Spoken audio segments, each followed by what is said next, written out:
बिस्मिल्लाहिर्रहमानिर्रहीम। अस्सलाम वालेकुम नाज़रीन, आप यूट्यूब चैनल देख रहे हैं। मैं इमरान ख़ान हूँ।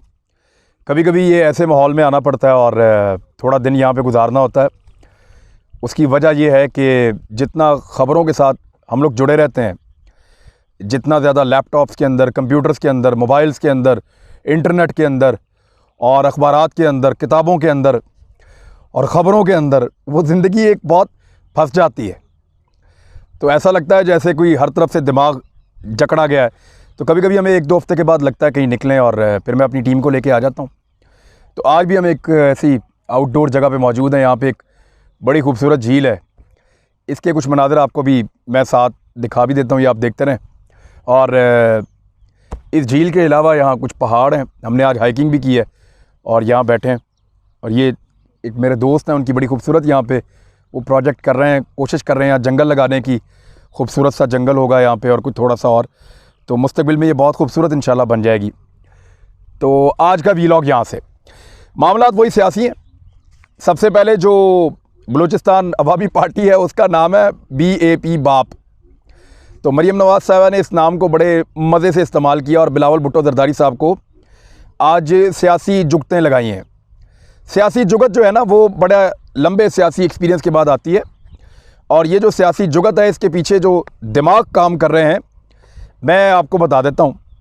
और जब वो लोग सुनेंगे तो वो हैरान हो जाएंगे कि मुझे ऐसे पता चला, मैंने उनके साथ बहुत काम किया हुआ है। राणा सनाउल्लाह साहब का ऐसा दिमाग है कि वो इस नाम को इस्तेमाल कर सकते हैं। और इरफान सदीकी साहब और परवेज़ रशीद साहब, इस किस्म के लोग मरीम नवाज़ साहबा के पास हैं। वो लोग इस तरह की चीज़ें करके दे सकते हैं। तो हुआ ये है कि बलूचिस्तान अवामी पार्टी का नाम BAP बाप है। और एक बाप जो है वो बिलावल भुट्टो ज़रदारी साहब के बाप, आसिफ अली ज़रदारी। और एक ज़रदारी सब पे भारी। इस पे मरीम नवाज़ साहब ने कहा ये तो खुद एक शर्मिंदगी है, ये नारा आप इसकी बात करते हैं। और उन्होंने इसको शर्मिंदगी करार दिया, ज़रदारी साहब का जो नारा है, जो पीपल्स पार्टी लगाती है, बार बार लगाती है। अब जो उन्होंने कहा वो ये कहा कि बाप के कहने पर आपने ये किया, बाप की बात आपने मानी। वो बार बार जो बाप कह रही थी ना, वो एक्चुअली बलूचिस्तान अवामी पार्टी को नहीं कह रही थी। वो ताना बलूचिस्तान अवामी पार्टी को नहीं दे रही थी। वो ये नहीं कहना चाह रही थी कि बाप फौज की पॉलिटिकल पार्टी है या बाप एस्टेब्लिशमेंट की पॉलिटिकल पार्टी है। एक्चुअली वो कह रही थी कि बाप जो है वो एस्टेब्लिशमेंट का है और बाप जो है उसके कहने पर वोट दिया है और बाप के कहने पर यह सारा कुछ किया है। इसके पीछे की कहानी मैं आपको बताता हूँ। मरीम नवाज़ साहबा की बहुत सारी मुलाकातें बिलावल भुट्टो ज़रदारी साहब से हो चुकी हैं और कुछ मुलाकातें 1-on-1 भी हुई हैं। उन मुलाकातों में मेरी इत्तला के मुताबिक, और ये सोर्सेज PMLN के हैं, पीपल्स पार्टी के नहीं हैं, क्योंकि बिलावल भुट्टो ज़रदारी साहब मरीम नवाज़ की निस्बत ज़्यादा गहरे इंसान है। उम्र में तो छोटा लेकिन शख्सियत में थोड़ा गहरा। तो वो इतनी जल्दी अपना भांडा नहीं फोड़ता और मामला भी उन्हीं का था। तो मरीम नवाज़ साहबा ने जहाँ अपनी कमज़ोरियाँ बताई अपनी पॉलिटिकल पार्टी की, कि मेरे चचा जो हैं वो, मेरा कज़न जो है हमज़ा शहबाज वो, और मेरी पार्टी के अंदर कुछ लोग वो एंटी एस्टेब्लिशमेंट नहीं जाना चाहते और ना वो एंटी एस्टेब्लिशमेंट जा सकते हैं। तो मुझे अपनी पार्टी के अंदर एक बड़ी जंग लड़नी पड़ती है और बड़ी मुश्किलों से मैं एंटी एस्टेब्लिशमेंट लाने के लिए मैंने अपने वालिद को कायल किया हुआ है। परवेज़ रशीद है या कुछ और लोग हैं वो साथ देते हैं। और मैंने अपनी एक टीम बनाई हुई है यंगस्टर्स की और सोशल मीडिया की एक टीम है। तो मैं कोशिश करती हूँ कि हम एंटी एस्टेब्लिशमेंट स्टांस लें।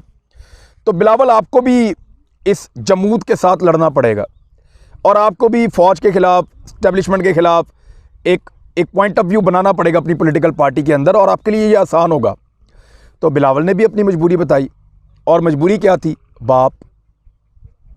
यानी बिलावल भुट्टो ज़रदारी साहब ने कहा कि मेरे फादर का मसला है, वो सियासत को किसी और तरह देखते हैं और वो सियासत के एक ऐसे खिलाड़ी हैं जो मफाहमत पे यकीन रखते हैं और बड़े अजीब तरीके से सियासत को चलाते हैं। और वो चीज़ें आपके सामने। अब मैं भी उतना कुछ नहीं कर सकता जितना कुछ मैं करना चाहता हूँ या जो आप मेरे से एक्सपेक्ट करें। दोनों के बाद ये बहाना है ना, जब मरीम नवाज़ साहबा डील कर रही होंगी इदारों के साथ या हुकूमत के साथ या मौजूदा सिस्टम के अंदर जो है वो उसको चलाने की बात कर रही होंगी, तो उस वक्त वो बहाना लगाएंगी जी मेरे चचा और बाकी लोग जो पार्टी के हैं वो गालिब आ गए हैं, मैं कुछ नहीं कर सकती। तो बिलावल ने भी बहाना बनाया कि मेरे अब्बू जो हैं वो ये नहीं मानते, तो मैं फिर क्या करूं। तो ये बाप यहाँ से बीच में आया। मरीम नवाज़ साहबा ने कहा था कि मैं अपने चचा की और बाकी सब लोगों से लड़ाई करूंगी और आपको भी बाप से लड़ना होगा। ये है वो कहानी जो बिलावल भुट्टो और मरीम नवाज़ के बीच में, ये गिलगित बल्तिस्तान में भी इनकी बात हुई, उससे पहले भी मुलाकातों में बात हुई और उसके बाद भी हुई।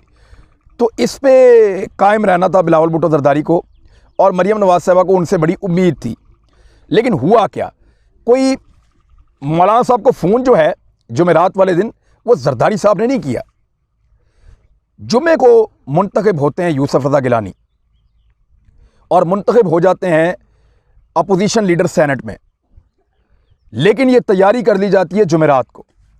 जुमेरात को बिलावल भुट्टो जरदारी साहब मौलाना फजलुर रहमान साहब को फ़ोन करते हैं और फ़ोन करके कहते हैं कि मौलाना साहब हमारी तैयारी पूरी है, हमारे बंदे भी पूरे हैं और हमारे पास ये स्ट्रेंथ मौजूद है, हम जाएंगे और जाके अपना अपोजिशन लीडर मुंतखब करवा लेंगे सेनेट में, और ये बेशक आप मरीम नवाज़ साहबा को बता दीजिएगा और हम तवक्को करते हैं मौलाना साहब आप हमें वोट डालेंगे। तो मौलाना साहब ने कहा जी मैं कैसे वोट डाल सकता हूँ, मैं फंस गया हूँ आप दोनों के बीच में। उन्होंने कहा जी मेरे वोट पूरे हो जाएंगे, हमारे पास 30 की स्ट्रेंथ है। मौलाना साहब ने कहा फिर मेरी ज़रूरत क्या है आपको, मैं ना उनको डालता हूँ ना आपको डालता हूँ, आप अपना बनवा लें। तो मौलाना साहब ने ये किया, लेकिन ये करने के बाद मरीम नवाज़ साहबा को बताया नहीं। ये है मौलाना फजलुर रहमान साहब की वो हरकत जिस पे मरीम नवाज़ साहबा को गुस्सा चढ़ा, और बिलावल भुट्टो जरदारी साहब ने बिफोर टाइम मरीम नवाज़ साहबा को आगाह करने के लिए बता दिया था।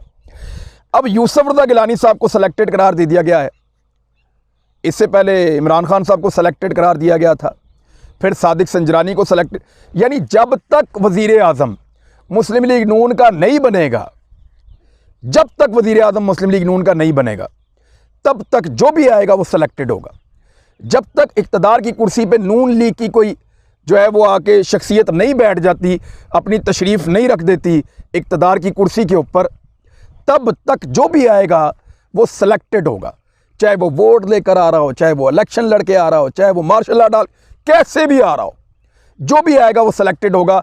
जब तक मुस्लिम लीग नून का कोई बंदा आके इक़्तिदार की नशस्त के ऊपर नहीं बैठ जाता। ये है मसला मुस्लिम लीग नून का।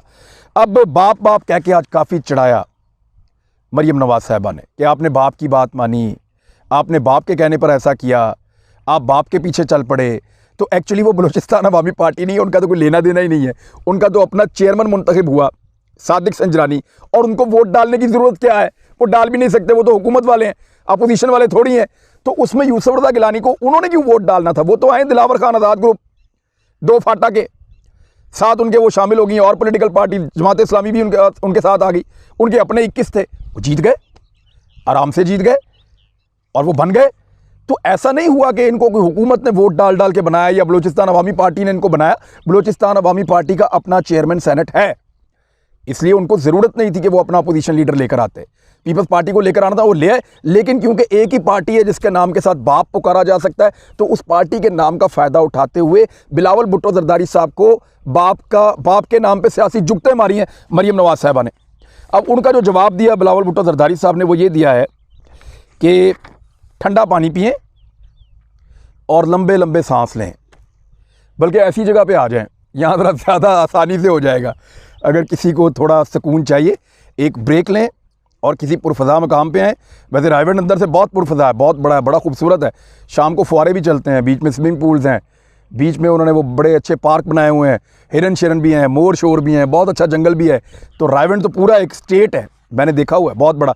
एक अंग्रेज़ सहाफ़ी आया, मुझे अच्छी तरह याद है, उसने गले में कैमरा लटकाया हुआ था, फ्रीलांस जर्नलिस्ट था। नवाज शरीफ साहब नए नए पाकिस्तान में आए तो वो भी हमारे साथ रायगढ़ चला गया, सारे सहाफ़ी वहाँ पे थे, वो भी था। वो ऐसे घर को देख रहा था फटी फटी आंखों से। तो उसने हम लोगों से एक सवाल किया, हम जर्नलिस्ट काफ़ी सारे खड़े थे और हम शर्मिंदा हो गए। उसने कहा यार ये तुम लोगों के लीडर हैं, इतने बड़े बड़े घर, इतने बड़े बड़े घर, ये तुम लोगों के लीडर हैं। मैंने कहा यार ये एक ही घर तूने देखा था? नहीं, मैं बिलावल हाउस भी गया था और अभी तो वो बनी गाला नहीं गया, वो इतने बड़े बड़े घर। वो कहता है इतनी गरीब कौम है, उनके कौम के पल्ले कुछ नहीं है, कर्जे पूरी दुनिया से लिए और लीडरों के इतने बड़े बड़े घर। तो वो उसने हमें बड़ा शर्मिंदा किया था। तो आप थोड़ा सा स्टे करें, ठंडा पानी पिएं, बिलावल साहब कह रहे हैं, और लंबे लंबे सांस लें ऐसे पुरफ़िज़ा मकाम के ऊपर, तो शायद आपको बेहतरी आ जाए। और बिलावल ने कहा कि अपोजिशन का इत्तेहाद का मैं हामी हूँ, मगर डिक्टेशन से काम नहीं चलेगा। हाफिज़ हुसैन अहमद साहब ने थोड़ा मारा मौलाना फजलुर रहमान साहब को कि वापस आएँ जनाब, ये किन चक्रों में आप पड़ गए, हम आपको फिर मौका दे रहे हैं, पार्टी के अंदर इंतखाब करवाएं, पार्टी में इलेक्शन करवाएं, पार्टी फैसला करे किसको हुक्मरान बनना है, पार्टी का लीडर कौन होगा। तो मौलाना फजलुर रहमान साहब की पोजीशन तो आपके सामने है, और हाफिज़ हुसैन अहमद का इस मौका पर मौलाना फजलुर रहमान साहब को इंतखाब का कहना, इसका मतलब क्या है जानते हैं आप? इस मौका पर पार्टी के इंतखाब का कहने का मतलब ये है कि वो जान गए हैं कि मौलाना फजलुर रहमान साहब पार्टी में अपनी वक़्त खोते जा रहे हैं, लिहाजा अब इंतखाब करवाया जाए और मौलाना फजलुर रहमान साहब को फारिग करके JUI के ऊपर, JUI पाकिस्तान के ऊपर कब्जा कर लिया जाए और दूसरे जो मुतबादल क़यादत है वो आए और नए सिरे से इस पार्टी को चलाए। पीपल्स पार्टी ने ये कहा है बार बार PMLN को कि PDM को हम नहीं तोड़ना चाहते, इसको हम अभी चलाना चाहते हैं। जो मुझे उसकी वजह समझ आती है वो ये है कि वो अभी इस नून लीगी नामी खिलौने से मज़ीद खेलना चाहते हैं। जरदारी साहब का या बिलावल का भी दिल भरा नहीं इस खिलौने से, वो इससे और खेलना चाहते हैं, इससे और कुछ गेन करना चाहते हैं। ये नहीं उन्होंने अपने केसेस के अंदर कितना कुछ गेन कर लिया, उन्होंने अपने सारे मामला सीधे कर लिए, उन्होंने सेनेट का अपना यूसुफ रज़ा गिलानी को मुंतखब करवा लिया, उन्होंने अपोजिशन लीडर की सीट भी ले ली, चेयरमैन का चक्कर चलाया था, नून लीग दगा ना देती तो वो भी हो जाता। तो हर चीज़ उन्होंने नून लीग से हासिल कर ली, लेकिन अभी भी इस खिलौने से उनका दिल नहीं भरा। वो अभी भी चाहते हैं कि मज़ीद कुछ किया जाए। अच्छा, एक और मरियम नवाज साहबा ने कहा कि एक छोटे से ओहदे के लिए आपने जमहूरियत की कुर्बानी दे दी, ये आप कहते तो अब आपको दे देते, तो आज़म नज़ीर तारड़ को आप कुर्बान कर देते ना। आपको तो बार बार पीपल्स पार्टी ने कहा था कि इत्तेहाद मत तोड़िए, हमारे बंदे को बना दीजिए अपोजिशन लीडर सेनेट के अंदर, कौमी असम्बली में आपका है, सेनेट में हमारा हो जाएगा, आज़म नज़ीर तारड़ को हटा दीजिए। लेकिन उसको आप हटा नहीं सके क्योंकि वो आपके केसेस भी लड़ता रहा, लिहाजा आज़म नज़ीर तारड़ की वजह से अब ये सूरत हाल पैदा हो गई है। दो चीज़ें और मुझे आपसे कहनी है। ना उस्मान बुज़दार का जवाब आया कि अपने रिश्तेदार को क्यों बनाया, इतने बड़े ओहदे के ऊपर क्यों तैनात किया, डायरेक्टर स्पेशल ब्रांच जनूबी पंजाब, कोई जवाब उस्मान बुज़दार ने नहीं दिया। पता नहीं क्यों नहीं दे रहे जवाब, हालांकि इनको तो जवाब देना चाहिए था। दूसरा, अभी तक भारतीय आर्मी चीफ के जहर आलूद बयानात का जवाब भी पाकिस्तान की जानिब से नहीं दिया गया, ये भी बड़ा अफसोसनाक है। ये दोनों चीज़ें। और तीसरी चीज़ यह है कि इमरान खान साहब, मैंने आपसे कहा था थोड़े दिन पहले कि कोरोना वायरस में वज़ीर आज़म को ज़्यादा सोचने का मौका मिलेगा, रीअसेस करने का मौका मिलेगा कि मैं क्या करने आया था और क्या कर रहा हूँ। और अब उसका नतीजा ये निकल रहा है कि नदीम बाबर जैसा उनका बहुत करीबी आदमी उन्होंने फारिग कर दिया एक स्कैंडल पे। अभी और लोग भी फारिग होने वाले हैं। पंजाब और वफाक में बड़ी तब्दीलियों के लिए इन दोनों जगह पे बैठे हुए सियासी लोग ज़हनी तौर पे तैयार हो जाएं और ब्यूरोक्रेसी भी अपने आप को ज़हनी तौर पे तैयार रखें, क्योंकि कोरोना वायरस से निकलने के बाद उनको एक मुख्तलिफ इमरान खान मिलेगा, जो उनके इस वक्त उनको टाइम मिल रहा है चीज़ों को असेस करने का, उनका जायज़ा लेने का और अपने माजी और हाल का मवाजना करने का। वो टाइम हुक्मरानों को बहुत कम मिलता है। तो इस टाइम पे इमरान खान साहब जो फैसले करेंगे वो आने वाले दिनों में बड़ा अहम किरदार अदा करेंगे। बहरहाल एक बंदा फारिग हो गया और ये बंदा बहुत पहले फारिग होना चाहिए था, बहुत सारे और बंदे वो भी फारिग होने चाहिए थे, लेकिन पता नहीं खान साहब किसका इंतज़ार कर रहे थे। अब ये उम्मीद की जा सकती है कि जब वो क्वारंटीन से बाहर निकलेंगे तो बहुत सारे लोग क्वारंटीन में चले जाएंगे। फ़िलहाल अब तक के लिए इतना ही। अपना ख्याल रखिएगा, इस चैनल का भी। अल्लाह हाफ़िज़।